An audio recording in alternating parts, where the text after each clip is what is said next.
दोस्तों, अमेरिका ने भारत को धमकी देकर के शायद अब तक की सबसे बड़ी गलती की है, क्योंकि धमकी देते वक्त अमेरिका ने जरा सा भी नहीं सोचा था कि भारत इनकी बॉन्ड्स की इतनी ज्यादा वैल्यू गिरा देगा। और आप कमाल की बात देखिए कि जैसे ही भारत ने अमेरिकी बॉन्ड्स की हिस्सेदारी कम करनी शुरू की, ये सेम पैटर्न दुनिया के कई देशों ने अपनाना शुरू कर दिया है। दैट मीन्स कि आगे चल के अमेरिका की ये जो ताकत है, बढ़ती हुई पावर है, बढ़ती हुई इकोनॉमी है, इसको काफी बड़ा झटका लगेगा। और इसकी शुरुआत भारत ने कुछ दिनों पहले कर दी है। खबर यह है कि अब अमेरिकी बॉन्ड्स के अंदर भारत की हिस्सेदारी 200 अरब डॉलर से नीचे जा चुकी है। और जैसे ही ये खबर सामने निकल के आई, वैसे ही पूरी दुनिया में हाहाकार मच चुका है, क्योंकि स्टॉक से लेकर के फॉरेन एक्सचेंज या फिर गोल्ड के प्राइस सब में एक सडन चेंज देखने को मिला है। और करीब 10 सालों बाद इस तरीके का इतिहास टूटने जा रहा है। तो जानते हैं आज के इस वीडियो में ये बड़ी इंपॉर्टेंट अपडेट डिटेल्स में। यदि आपको हमारा काम पसंद आए, रिसर्च पसंद आए, तो वीडियो को लाइक, चैनल को सब्सक्राइब जरूर कीजिएगा, क्योंकि आपका एक छोटा सा काम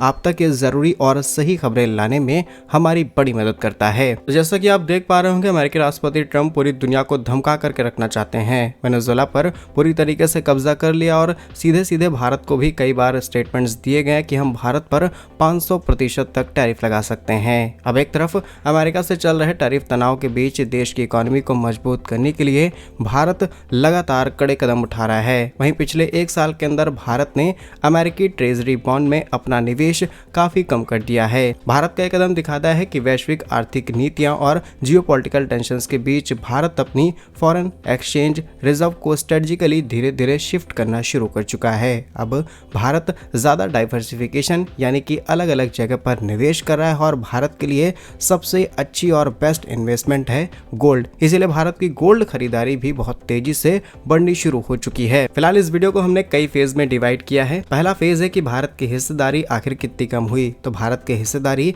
करीब 21% तक कम हुई है। लेकिन किस चीज में हिस्सेदारी कम हुई है, इसे समझते हैं। अब एग्जैक्टली जानते हैं कि यूएस ट्रेजरी क्या है। तो यूएस ट्रेजरी यानी कि अमेरिकी वित्त विभाग है। सरल भाषा में इसे अमेरिका का कोषागार या फिर वित्त मंत्रालय कहा जाता है। यह अमेरिकी सरकार का वह विभाग है जो कि अर्थव्यवस्था, वित्तीय नीतियां और सरकारी खजाने का प्रबंध करता है। इसमें अमेरिकी डॉलर को छापना, सिक्के को छापना, टैक्स कलेक्ट करना, लोन देना और अपराधों पर रोक लगाना, ये सारा काम इनके अंडर में किया जाता है। और अब अगर गिरावट की बात की जाए तो ब्लूमबर्ग में छपी रिपोर्ट के अनुसार 31 अक्टूबर 2024 से 31 अक्टूबर 2025 के बीच भारत की अमेरिकी ट्रेज नोट के अंदर हिस्सेदारी करीब 21% तक घट चुकी है। यह निवेश 241.4 अरब डॉलर से घट करके 190.7 अरब डॉलर रह गया है। पिछले 4 सालों में यह पहली बार है जब भारत ने अमेरिकी ट्रेजरी निवेश में सालाना गिरावट दर्ज की है। इससे पहले के कई वर्षों में यह निवेश लगातार बढ़ता रहा या फिर इसी तरीके से सैचुरेट रहा है। यह गिरावट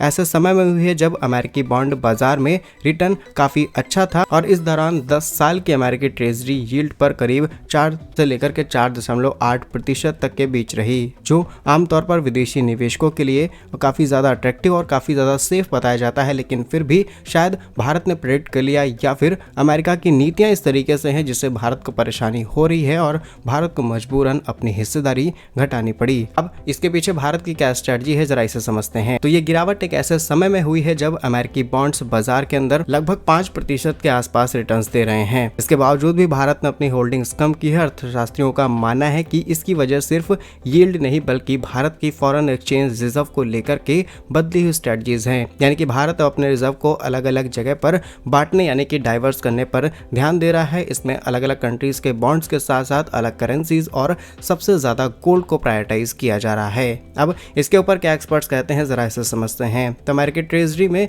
भारत का कम निवेश यह भी दिखाता है कि अमेरिकी डॉलर पर निर्भरता घट रही है। ऐसा इसलिए क्योंकि यूएस डॉलर इंडेक्स यानी कि DXY में हाल ही के समय में कमजोर हालत में दिखाई पड़ रहा है। इसकी मुख्य वजह यह है कि अमेरिका के अंदर नौकरियों का बाजार बहुत तेजी से कम हो रहा है। अमेरिका की टैरिफ नीतियों की वजह से बड़े बड़े बिजनेस दूसरे देशों में शिफ्ट होने की सोच रहे हैं। इसी के साथ अमेरिकी फेडरल रिजर्व द्वारा भविष्य में जो इन्वेस्टमेंट और इंटरेस्ट है, इसको भी कम करने की तैयारी की जा रही है, जिससे कुछ हद तक डॉलर को रिकवर किया जा सकता है। लेकिन शायद ये पूरी तरीके से एक ही रीजन पर डिपेंडेंट नहीं रहता है, क्योंकि आज के समय दुनिया के अंदर जियोपॉलिटिकल टेंशंस और व्यापार लेन देन, चीन पर बढ़ती निर्भरता, ये भी कई देशों के लिए चिंता का कारण है। और अमेरिकी टैरिफ ने तो सबसे ज्यादा नुकसान पहुंचाया है और शायद यही रीजन रहा जिससे भारत को भी अपनी हिस्सेदारी कम करनी पड़ी। अब समझते हैं कि भारत ने आखिर मूव किस तरफ किया है। तो मार्केट के जानकारों का मानना है कि भारत ने अपने फॉरेन एक्सचेंज रिजर्व का काफी बड़ा हिस्सा दूसरे विकल्प में लगा दिया है, जैसे कि सोना, दूसरे देशों के सरकारी बॉन्ड, डॉलर के अलावा दूसरी मुद्राएं हो सकती हैं और खास तौर पर सोना एक बार फिर दुनिया में सबसे ज्यादा सुरक्षित रिजर्व एसेट बताया जा रहा है और लगातार सोने की खरीद बढ़ती चली जा रही है। और अगर कुछ नंबर्स की बात की जाए तो अमेरिकी होल्डिंग्स के अंदर गिरावट कुछ इस तरीके से है कि अक्टूबर 2024 में भारत के पास 241.4 बिलियन डॉलर के अमेरिकी बॉन्ड थे, जो कि अक्टूबर 2025 के अंत तक घट करके 190 बिलियन डॉलर रह गए, यानी कि टोटल 21% की घटत देखने को मिली और सोने के भंडार में जो वृद्धि है वो और तेजी से बढ़ी है। इस अवधि के दौरान भारत का सोना भंडार बढ़कर के 880.18 मीट्रिक टन हो चुका है। और डिफरेंस की बात की जाए तो सितंबर 2025 के अंत तक भारत का कुल विदेशी मुद्रा भंडार में सोने की हिस्सेदारी बढ़कर के 13.9% हो गई है, जो कि एक साल पहले सिर्फ 9% थी। वर्तमान में भारत के पास लगभग 108 बिलियन डॉलर का सोना मौजूद है। और विदेशी मुद्रा भंडार की स्थिति की बात की जाए तो जनवरी 2026 के पहले सप्ताह में जब विदेशी मुद्रा भंडार का आकलन लगाया गया तो ये 686.8 बिलियन डॉलर की स्थिति पर बना हुआ है। हालांकि इससे पहले भारत ने इस रिकॉर्ड को तोड़ दिया और भारत साल 2024 में 700 बिलियन डॉलर के आंकड़े को पार कर चुका है। अब देखते हैं कि एक बार फिर भारत कब इस आंकड़े को रिपीट करता है। और यदि दुनिया और भारत को लगता है कि भारत ने एक कदम सिर्फ अभी उठाना शुरू किया है तो ऐसा नहीं है। भारत ने अपनी अर्थव्यवस्था को मजबूत करने के लिए न सिर्फ सोने की खरीद को प्रायोरिटाइज करना शुरू किया है, बल्कि एक और महत्वपूर्ण चीज की गई थी पिछले साल, जहां पर आरबीआई केवल सोना खरीद नहीं रही बल्कि विदेशों से भी अपना सोना वापस ला रही है। साल 2025 में आरबीआई ने ब्रिटेन के वोल्टस में लगभग 64 टन सोना वापस भारत मंगाया है और अब भारत का अधिकांश सोना करीब 575 टन के आसपास देश के भीतर सुरक्षित रखा गया है। ओवरऑल बात की जाए तो ये कदम सिर्फ भारत का नहीं बल्कि दुनिया के कई और देशों ने रखना शुरू कर दिया है, क्योंकि अब डॉलर पर निर्भरता यानी कि आपको शायद कहीं न कहीं गुलामी की तरफ ढकेलती है, क्योंकि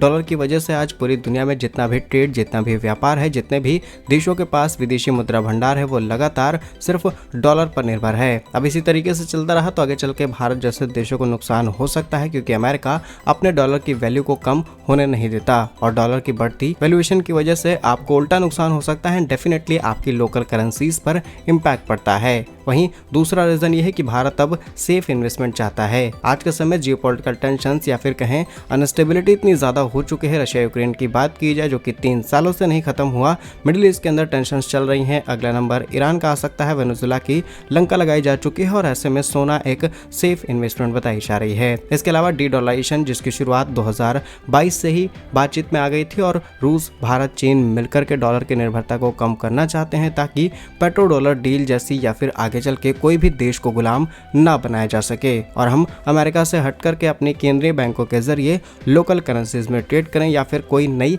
ब्रिक्स करेंसी लॉन्च कर सकते हैं। इसके अलावा अमेरिकी बॉन्ड्स पर रिटर्न भी काफी ज्यादा अच्छा ऑफर किया गया, लेकिन अर्थशास्त्रियों का कहना है कि अनिश्चितता अभी भी बनी रहेगी और ट्रंप कोई भी कभी भी अचानक से फैसला ले सकते हैं जिससे मार्केट को प्रेडिक्ट करना आसान नहीं होगा। इसलिए पूरी दुनिया ने अब गोल्ड को सेफ इन्वेस्टमेंट की तरह रखना शुरू कर दिया है। बाकी इस पर आपकी क्या राय है कमेंट्स में जरूर लिखिएगा। भारत कैसे ही वीडियोस पाने के लिए वीडियो को लाइक, चैनल को सब्सक्राइब जरूर कीजिए। वंदे मातरम, भारत माता की जय।